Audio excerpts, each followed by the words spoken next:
Unang ikot pa lang ba, di ka pa pwedeng mamamay. Bagay nga sa'yo yung ash kasi palagi kang pag-beente. Tinuro ko tong tae. Rapper kayo may flow ay. Kasi isa na namang stand-up comedian yung babagsak sa amo. Kahit wala akong kotse, kaya ko mag-road rage. Kaya tabi!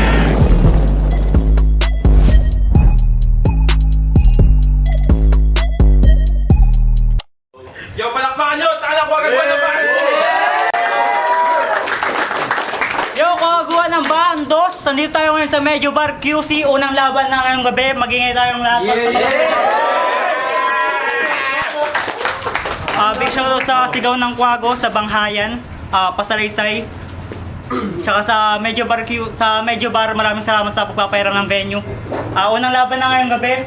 Sa kaliwa ko, magingay para kay Lou.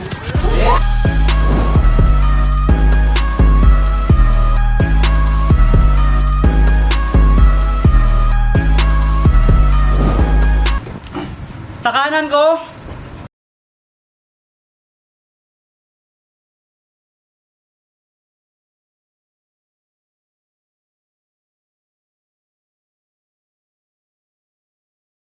nanalo ng Cara Cruz si Lou. Pinili niyang mauna si Viper. Unang banat, pakinggan natin. Viper, yo! Game. Dito sa ambahan ako una na sasalang at isang rookie pa lamang. Newbie pa sa larangan at ito'y napili kong tanghalan. At dismayado ako sa napili niyong pabanatan, halatang bayot yung kalaban, tangina naman may bay sa pangalan. Viper, sa ngalan mong yan di ka na dapat pagkatiwalaan. Halatang hindi mo pinag-isipan. Ano ka ba anak ni Poison 13 tapos wala kang bilang? Pero sa totoo lang, pares kaming baguhan at hindi kilala ang isa't isa. So na-curious ako at dali-dali kong sinilip yung profile niya. At dun bumungad sa akin yung DP mong ID ni Looney. Bakla ka bang gago ka? Kasi after few days naging blanco siya at pinalitan niya ulit ng bago na. ID pic ni Looney ang napili mong profile pic? That's nasty shit! Ang creepy ning dating. Hoy! Gusto mo makita si Looney? Ewan ko kung di ka matulala. Makakaharap mo rin siya pag tinuhurang kita sa mukha. Looney?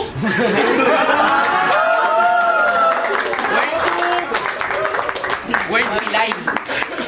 Gagasain ka sa paraan lirikal at piyesang panggiba. Bamarat banatang ko to sa lahit, wantusawan na bira. Bitbit ko swabing dalayday at pangmalakasan talaga.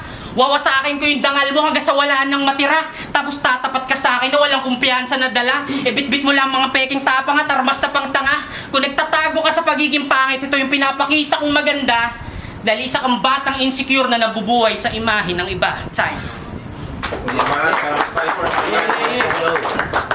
Sinubukan ko malutas kahit di ko kilala yung kabatil. Kaya mas lalong na-hassle kasi di ko alam kung paano ma-handle at kung saan butas ako sisilip para humarap ng angle. Pues wala akong pakialam, nandito tayo sa jungle. Ako yung hunter, ako yung prey. Scope ng right angle, one shot kasi sniper ko nakamuzzle. Mala Charlie Kirk, critical struggle kasi sa leeg at tinamaan naabot yung mode throttle. Walang trace na iiwan, Bermuda triangle. Game? Game! Tangina panis to sa akin pag ako may yung naglahad. Sa wakas nangyari din yung matagal ko nang hangad. Huwag ka nga ganyan tumingin, parang ang pangit na nagpapatak. Sa postura mo na yan, nagmumukha kang asit, ang parak! Wala nang marami pang pa-etching. Naalala ko nung yung laban in-announce. Pangalan ng kalaban ko ay Lu, kulit ng spelling, di ko alam nung una kung tama ba pagka-pronounce. Pwes tulog ka sa akin ngayon, parang storytelling, makakaranas ka ng trance. Matutulala ka sa akin pare, parang dede ng babae na nagbabounce. Sa skills mo na yan, wala nang cure. Malas advance condolence. Bawat sentence ko ay pure at mataas ang confidence. Tsaka ako madami nang nakasa at na-influence. Sa akin to walang pag-asa, harapin mo consequence. In your verse too dense, pininis ka lang na student. Fucking nonsense, lack of energy, hindi ka fluent. Multi ko intense, sa'yo wak, need mo improvement. Pinarinig ko to kay Epok, sabi niya improvement. Walang palag sa movement, gulpi ka sa akin, no defense. Sabot mo abusement. O baka sabihin mo wala kang pakialam sa opinion ni Epok. Sarap sin masyado na bang halang. Wala rin naman kami pakialam sa'yo eh, trip ko lang talaga magyabang. So ito pala yung kuha, gago ka ba man? Kala mo yun na yun, pakyo ko gago. Pag sakit o tinapat, talo o panigurado, aabot ito sa pagkat. Bara ko pang tusao, kung para sa'yo nawa, kahit mga bara mo anisado, mga tira ko kwadrado, surebol sintado, parang gatilyo ng baril, patay kapag kapa mo, mahaba man yung setup, malinis magtrabaho, walang ibubugay yung para mo sa kalidad ng mga katao. O baka sabihin mo, ginay-display niya ni 6th Street, yung malinis train na baho. Bobo, sinubukan ko lang mag-improvise. Free advice, seek advice. Di mo na-gets, hindi ka wise. In addition, wala akong pake kung isang buwan to nag-memorize. Wala akong pake kung isang buwan to nag-memorize. Tangina. Wala kang pake kung saan banto nag-memorize, malabo kang manalo. Di mo ba na-realize? Likewise, sa pagtupad ng pagdadamo sa Pinas na maligalize. Kaya manahimik ka na lang dito kung wala ka namang maiaambag. Di mo alam pagkatao ko. Malakas tumambalagbag, wag mo akong ginagago, di ka makakailag pag mga pangil ko nilantad. Parang kinagat ka ng ahas, may oras ka para tumakbo, pero wala kang takas sa kamandag. Time. Pangalawang barak, pangalan si Kuyo. Kung yung round 1, ay hindi. Kung yung imahe, okay, kung yung naging ender ko ng round 1 ay imahe dito sa aking unknown enemy, ngayon ko ide-develop yung na-capture kong horror car imagery. May istorbo ka after rumihistro to sa yung photographic memory. Hindi mo makakalimutan para bang bold ni Walibi. Habang pinapatugtog yung mawiwawi sa Dance Dance Revo 3, banat mo gagwik sa akin mabagsik smooth at walastik. Woo! Pagka-execute di lang imbalido, magre-resulta to sa instant death. Hahambalusin ko ng maso to hanggang sa hindi ka na makilala dito sa ligamen. Paulit-ulit kong ipapalo sa'yo. Mala rockstar na winasak yung instrument. Magpaparte-parte joints, exoskeleton, magtatalsikan pati ligaments. Saan mo ba kasi napulot yung lakas ng loob mo? Sabi nga nila, choose your battle wisely. So bakit kinalaban mo ako? Ano ba kasing kinalamang nito? Mas bata ka pa marahil? Bakit ako kakabahan sa'yo kayang-kaya kitang mamain? Ilang libong milya ating agwat sa akin di ka papalarin. Parang nabasang scotch tape dito makakadikit sa akin. Ito'y sipa ni Lukang kay Reptile. Paulit-ulit mga 10 tries hanggang sa mapitpit ka ng 10 times. Kung pumunta ka dito ng 1 hole, uuwi kang patupi naka-lengthwise. Bitch na Madam Hydra or Nether Drake na may toxic trait. Doble karang may foreign name. Kahit maging Team Liquid ka, hindi ka magiging solid snake. At sumalubong ka sa peligro. This ain't right the path, sir. No, mali. Sumalubong ka pa sa peligro. This ain't the right path, sir. Umiwas ka na lang sana o tumakbo. You should dodge Viper. Nani? Wow, ang galing! Baka pinractice mo pa yun ng tanghali, gabi hanggang morning. O yung mga bar mo parang lantang gulay, ang boring. Kahit sa judging, malayong pumantayong scoring. Kaya bago mo ko sitahin, tanggalin mo muna sa mata mo yung muta. Malabo mo ko na maloko, alam ko lahat ng ruta. Bago ka magyabang bobo, maligo ka muna. Kaya putang ina mo, tsaka ng nanay mo na prostituta. Bawat bitaw mo na papasabi sila ng son of a bitch, anak ka kasi ng isang puta. Kaya wag mo sasabihin na kaya mo kung hindi mo pa susubukan. Bibigyan kita ng bilin, itatak mo yun sa bunbunan. Sa mga tulad mo dapat, binabalik sa sinapupunan, tapos gagawin kong panching bagsikmuro ng mama mo pag natalo sa kwagaguan. Tapos sasamahan parang tadyak, parang banat ni Luning, itip si D, babalagbagin parang Cripply sa FB, lately ka MP3.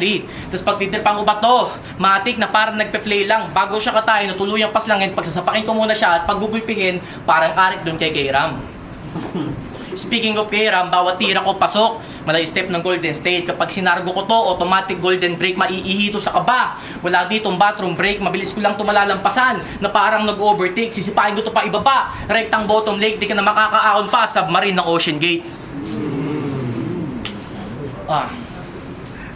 Pero ako, gusto lang sa akin ko yung mga bara ko di perfecto, total unang laban ko naman.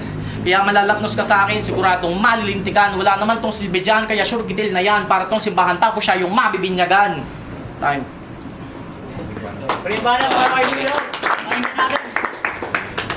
Sa mga hindi nakakaalam, meron silang ginawang nakakalokong isipin. At ilang porsyento ng mga Pilipino na may utak pang inutil. At sobrang apektado tayong karamihan dahil sa sistemang mahirap linisin. Kasi yung mga kamag-anak na itong loko, puro mga nakapula, sinuportahan si BBM. Alam ba ng tatay mo bumabatil ka, iho? Huwag ka mag-alala. Hindi ko babastusin yung pamilya mo dito. Ayoko lang kasing mapanood nila na may imamasakar akong pilyo kasi sisiguraduhin kung di ka nauulit pagkalabas nitong video. Kalabas nitong video. Teka, shit. Siguro po ito, hindi ka na ulit pagkalabas na yung video. Yo! Wait lang Teka.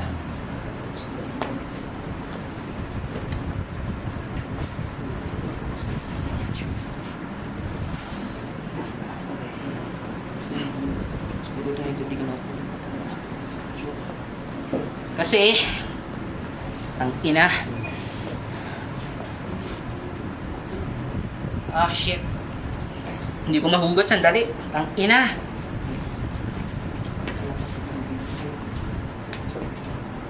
Pwede mong notes? Ang ina, shit. Pagkalabas itong video. Yo, time. May banat pa na kayo na Viper yo. Yo. Ang time limit ay 1 minute at 30 segundo. Kahit di ko gusto, pinipilit ko sumunod ng gusto. Concise bawat rounds, kaya gets mo yung punto. At any price, kaya ko sumabay dito. Kahit lang ito sa luho. Precise bawat lines, parang parapets, malabo mo maguho. Kaya better say your goodbye sa mga mahal mo sa mundo. Kasi rekta ka ng paradise pag pinugutan kita ng ulo. Kaya wala akong pakialam kung pareho tayong palaban. Hindi matalinhaga yung mga sulat mo na walang laman. Oras ko at linya ay sukat na parang abatan. Di na ako magugulat, di na para abangan kasi walang dulot sa akin yung bobo mong kasanayan. Kapag ako nagluto, siguradong pananak at masiging, sumasapak at tumatatak, kalidad ng aking sining. Kapag ako napraning tsak na malupit ang sasapitin, mga bara ko madaling intindihin, ngunit malalim ang ibig sabihin, huwag mo na sampitin kasi talagang punit yung mga linya mong pabitin. Linya mong pabitin. Kasi malayo pagitan ng ating ability. Subukan mong himayin yung mga bara para makita yung quality. Parang naka-LSD kaya malawak yung mentality at walang limit ang capacity. At saka kitang-kita mo yung motion at hawi ng mga lyrics, maximum velocity. Meron din akong logic, parang tisin ng philosophy. Sa'yo naman parang movies ng 90s, tangina, low quality. Low quality. Kasi likas mga banat ko. Kumpara sa'yo, nabubulok na. Ano, matigas ka, para kang bato, bugok ka. Okay lang kung mas lighter bars ko, ilagay lang kita sa foil, gago, sunog ka. Oo, sunog ka. Matic parts. #addict bars. Kaya manatili kang alisto kung ayaw mo mapanisto. Sila mismo testigo na magkaiba yung antas ng ating lirisismo. Kung ayaw mo matagpas, umuwi ka na sa inyo. Hindi ka lalagpas, walang kwenta mga speed mo. Hindi ka espesyal, hindi ka anisismo. Wala akong pake kahit mainisto sa mga pangdidisko. Di ako takot may pagsabayan, parang bitrom na aktibisto. At last, mga rounds ko kabisado, gusto ko lang i-accommodate. Halatado, nakabado, parang ini-interrogate. Parang ini-interrogate, mamalasin ito gago, Jupiter retrograde. Dito sa entablado, sasaksakin ko to ng blade, ilalakdo sa kabaong hanggang masuffocate. Wait lang. Parang mali, try natin palitan.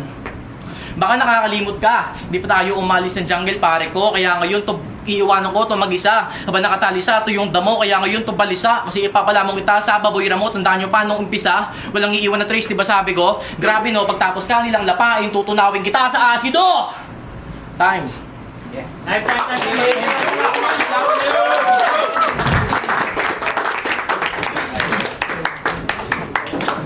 Yo, kawagawa ng bando. Hingi para sa laban na yan, yo. Pero ang boto ng Urado, trio, para Viper. Judges. Yo, shoutout pala sa mga tropa pumunta. Salamat sa suporta. Tangina mo dyan, Ruiz. Yo, top. First round, tinay ko. Although yung tawag dito yung parehong energy nila kasi mas pantay yung energy nito sa maganda yung ginawa niya ng round 1. Kaso ito yung round 1 ni Viper. Stagnant siya ganun. So parang hindi ko pa nararamdaman yung parang battle mode niya. Then round 2, tayo pa din. Although maikli yung rounds ni pero feeling ko medyo concise or nagugustuhan ko yung mga punchlines na bibitawan yung part. Tapos ito si Viper naman, yan, same pa rin. Kaya tinay ko pa rin yung consistency and then yung monotonous kasi yung nahanap ko. So parang hindi ko natatamaan yung hindi niya natatamaan yung punchline na hinahantay ko. So yun, and then round 8 yung clear game kay Viper kasi yan, sa performance. Pogi ah. Aba mag-jet. Round 1. Round 1 kay Lou. Tapos round 2 sa kanya. Okay sana yung simula na round 3 ni Lou kasi hindi na huwag. Gawin nice time. Mozi, Ambahan Batch 1. 1, binoto ko si Viper. Maganda yung rounds 1 and 2 nila, binigay ko ng tabla kasi pareho silang may concept. So, mas nagustuhan ko yung multi ni Viper, pero mas nagustuhan ko yung punchlines ni Lou. Tapos round 3 Viper kasi nag-choke si Lou. Sige, pahinga ko muna ng